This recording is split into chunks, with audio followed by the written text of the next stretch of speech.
Jack Benny with Frank Black and his orchestra.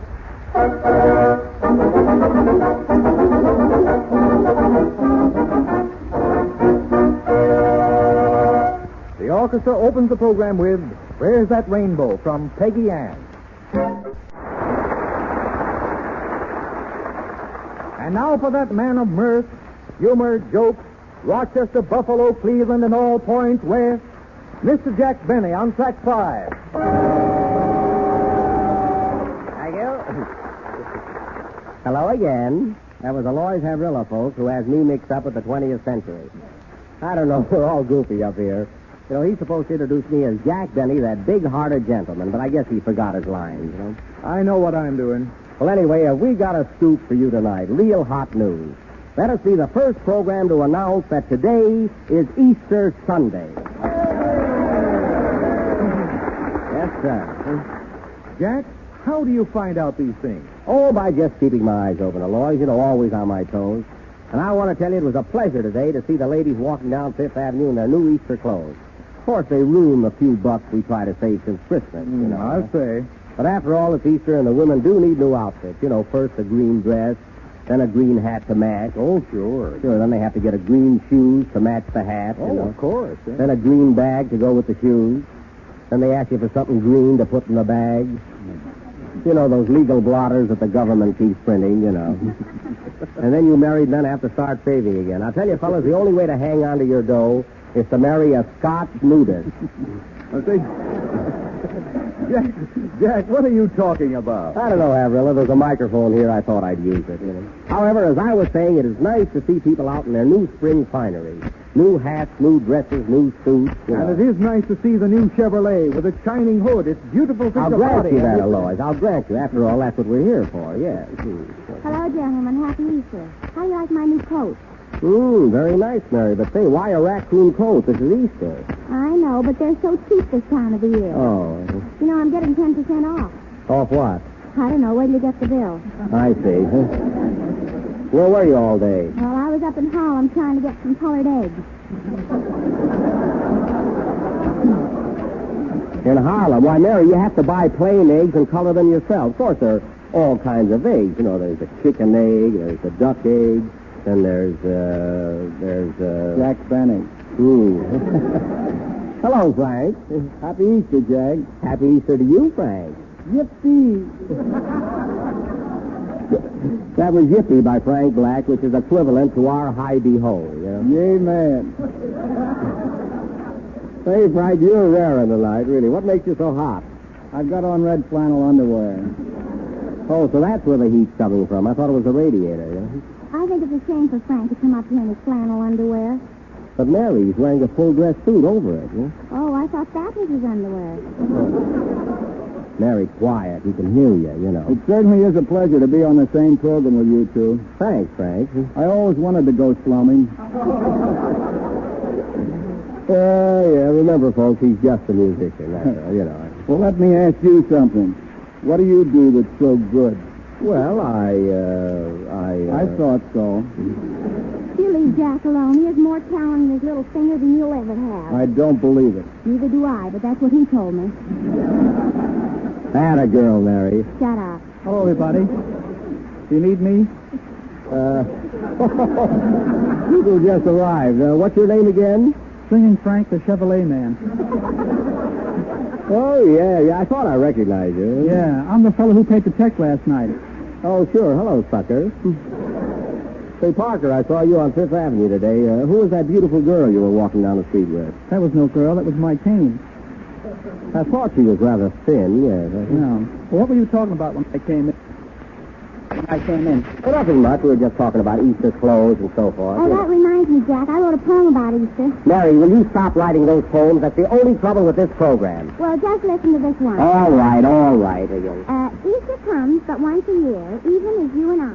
A rag of Play, bone, Frank, a hunk play. of hair.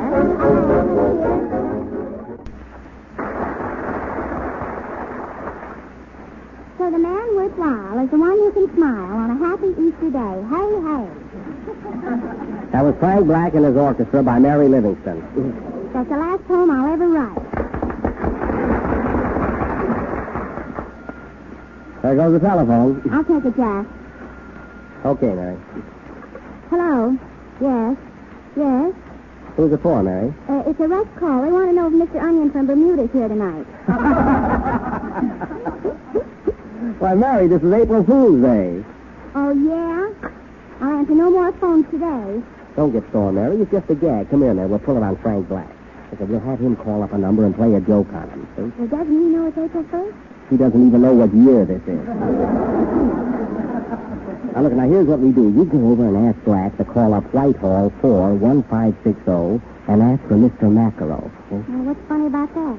Mary, Whitehall 41560 is the aquarium. It doesn't strike me funny. Mary, don't you know what an aquarium is? Sure, a person who rides horses. That's an equestrian. Oh, yeah? Oh, now I get it. Oh, yeah, I get it now. Oh, Frank. Yes, Mary. Will you do me a favor and call up Whitehall 41560 and ask for Mr. Mackerel? I'd like to talk to him. All right, Mary. Oh, wait a minute. Do you know what day this is? Sure, it's Sunday. Anything else? No, just Easter Sunday. Yeah, he doesn't know it's April 1st. That's because he doesn't pay his rent on time, you know. Go ahead, Frank. Get me that number.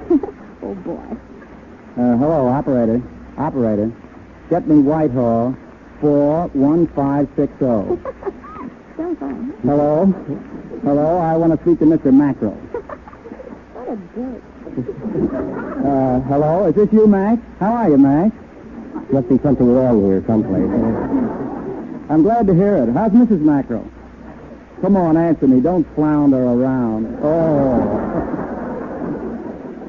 Well, what do I do now, Jack? Forget the whole thing. He knows every fish in town, I think. Yes, Mac. My orchestra's pretty well filled up, but I could use another bass and a flute. Maybe you'd use another pickerel player. Wait a minute, Mac. Wait a minute. Mary Livingston wants to talk to you. Here you are, Mary. Well, the whole thing sounds fishy to me. Hello? Hello? Hello? Say, there's nobody on this wire. April Fool. It's all your fault, Jack. Oh, well, it's all in fun, Mary. You know, don't get sore. It's a double cross, you know. And now, ladies and gentlemen, we didn't mean it that way, but that's the way it turned out. And now, ladies and gentlemen, for our feature attraction of this program. Tonight, we are going to offer that great and oft-repeated eternal triangle, where two men are in love with one woman. You know those plays where a woman likes a fella, but her husband is an awful pest and hangs around the house too much. This play of ours is really a blackout. And to you people who are not familiar with the language of the theater, a blackout is a scene in which the lights go out on the finishing punchline. So when you see the lights go out in this studio, the scene will be finished. Or you can put the lights out in your own home. Or if you happen to be sitting in the bathtub, just turn off the water. This blackout will be played immediately after Frank Parker's song, which is entitled The House is Haunted, from the New Follies. Answer that, Mary. Okay. April Fool, you big polluter. Well, he didn't fool me that time. And you are not fooled when you buy the 1934 Chevrolet. None of us were fooled. We knew that was coming. Huh? Oh, Mary, who was that on the phone? Your father. Sing, Parker, sing.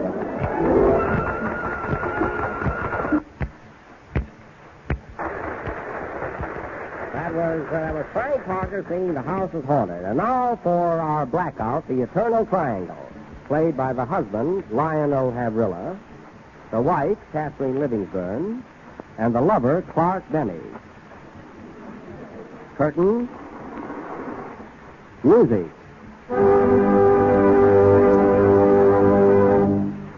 Gee, darling, you always have to go to Boston on business. What kind of a guy are you anyway? I don't have to go to Boston, dear. Who said anything about Boston? Oh, yeah? Well, you're going to Boston. It's 10:20 now, and if you hurry, you'll catch the 12 o'clock train. But what am I going to do in Boston? I have no reason to go there. For my sake, will you please go to Boston? I'll pack your bag. Here are 3 shirts, 2 pairs of socks, your toothbrush. And look, I bought you a straight razor so you won't cut yourself. All ready, darling. Now, listen, dear. I'm going to bed. You're going to Boston. But I have no business in Boston. Besides, I don't know a soul there. Well, you'll meet somebody. Goodbye, Lionel. All right, then. Goodbye. If I must go to Boston, I must. Hurry or you'll miss that 12 o'clock train. Goodbye. Goodbye, dear. I'm going to miss my man. I'm going to miss my man. Oh, Fifi. Si, madame. Peel me an egg. Okay. Boy, it's lonely without my Lionel. I'm going to miss my man. I'm going to miss my man. Come in. Hello, darling. Has he gone? Yes, the big brute. He went to Boston, I hope. And he left me all alone. What did you bring me, sweetheart? Some flowers here. Flowers? That's all you ever bring me. But they're beautiful, dearest. Roses. Don't they smell wonderful? Oh, I'd sooner have a diamond ring and it don't have to smell so good. Why speak of diamonds when the situation calls for love? Oh, Fifi. Si, madame, pas is asleep. Are you a French maid? Oh, yeah, sure. I come from Paris. You see, she's been working for Jack Pearl. Oh, I see. Oh, Fifi, 2 for 2. And it don't have to be tea. Yes, Fifi, I'll take a ham sandwich and it don't have to be cheese. I'm sorry, ma'am, but we have no tea or ham. Well, what have you got in the kitchen? Just the ice, man. Well, bring in some cracked ice. Yes, sir. Sure enough. She must have worked for Amos and Andy, too, I think. Tell me, darling, do you love me? You know I do. And how about a little kiss? Okay, and it don't have to be little. Who's that? I don't know, but if it isn't my husband, it'll spoil the play. Gee, but you're beautiful. You know you're getting prettier every day. Oh, that's just because you love me, sweetheart. Are you sure that's your husband? Of course it is. He always misses the train to Boston. But supposing it isn't your husband? And then you better take the train. That was cute, you little pudgy-wudgy you. Oh, my ducky-wucky. He's getting a bit annoying, dear. Well, maybe you better hide, sweet. In the same closet? Yes. I'm tired of that same old closet. I always come out smelling of mothballs. All right. Keep your shirt on. I've got it on. Open the door. Oh, he makes me sick. How about a rubber bridge? Oh, not now. I think you better hide. Hide behind that radio. That's it. I'll hide behind the radio. Come in, darling. Well, dear, I missed my train. Oh, I'm so glad, sweetheart. I was terribly lonesome. You were, eh? Well, I heard someone talking in this room. Here's the cracked ice, man. Thanks, you're fired. Oh, I knew I heard someone talking in this room. Well, it was the radio. I was listening to the Chevrolet program. I like that program, too. Put it on again. Oh, never mind, dear. Now that you're here, I'd rather talk to you. I want to hear that Chevrolet program. Tune it in. Oh, all right. There it is. Hello again. This is Jack Benny talking. Remember the fellow with the witty jokes and funny plays? He talked so nice and clear, you'd think he was right here in this room. Yes, I would think that. And the sketch we have tonight, ladies and gentlemen, is called East Lynn, which comes to you through the courtesy of Chevrolet. Yes, Chevrolet. The most dependable car in the low-price field. Isn't he swell? I must write to Jack Benny and tell him how much we like him. That's a good idea. And when you write, send him his hat and gloves. He left them here on the table. Blackout, folks. Play, Frank, play.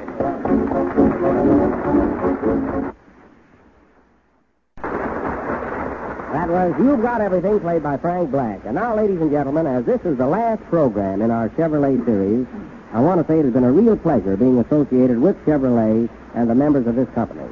And, Frank. Yes, Jack. I want to tell you how much I've enjoyed working with you and the boys. Well, thanks, Jack. I feel the same way. And this being the last of our broadcasts together, I was just wondering if could you let me have those $10 I loaned you when the series first started? What 10, Frank? I forget what kind of a 10 it was, but nevertheless you borrowed it from me. When, Frank? When? When we first started. Of course, I hate to ask you for it, but after all, it isn't a war debt.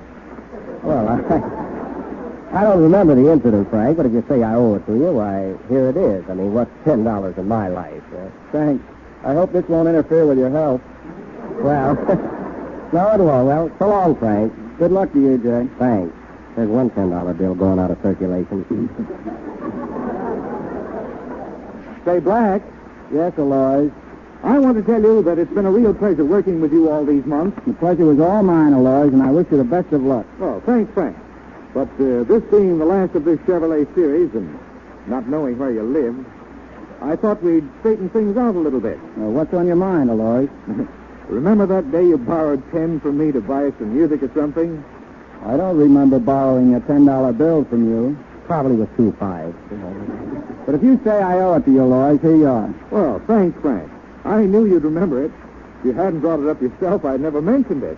I still don't remember it. Funny how he remembers mine. Alois. Yes, Parker? This being our last broadcast together, I just thought that maybe... Here, Parker, and thanks for the loan. Rat. Well, there really was no hurry. No, you should have seen him snatch it, folks. Oh, Parker. Yes, Mary? This is the end of the series. Looks like the end of that 10-2, Parker. See how the weeks have flown by. Remember, Parker, when we went out to dinner one evening and you were a little bit short and you asked me if, Sure, Mary, here you are. Oh, well, after all, there was no hurry, We're both young. Well, that's all right. It's all right.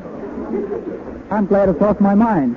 Oh, Mary. Mary. Yes, Jack, I remember. I just knew I couldn't keep this $10 bill long. But, Mary. Here it is, and keep still.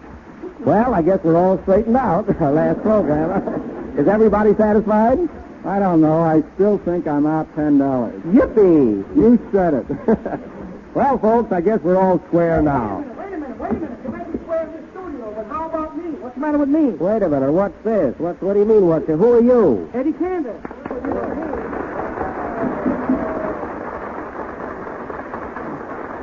Why, Eddie, listen, I'm glad you came up. I have your 10 right here waiting for It's you. about time. Now, listen, Jack, what about that necktie? I just loaned you that for the Sunday night draw. Well, Eddie, listen, I can give you back your tie here. Hey, wait a minute. Wait a minute. Now, what about that suit you're wearing? Well, I thought you gave me that suit. Why should I give you a suit that Jimmy Wallington can wear? You know it. Well, listen, I'm not going to take off this suit right in this studio. That's all right. You can give it to me later. And listen, Jack, confidential. Yeah. Tell Mary that Ida wants that dress back, will you? All right. Is there anything else, Eddie? No. Play, Frank. Fine neighbors.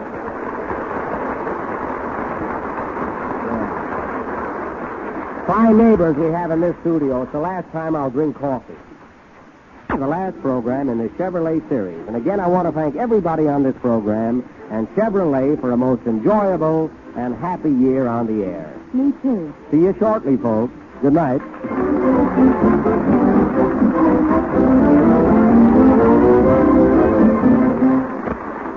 This program has come to you through the courtesy of the Chevrolet dealers in your community who represent the Chevrolet 6. Next week at the same time, there will be presented a new Chevrolet program featuring Victor Young and his orchestra.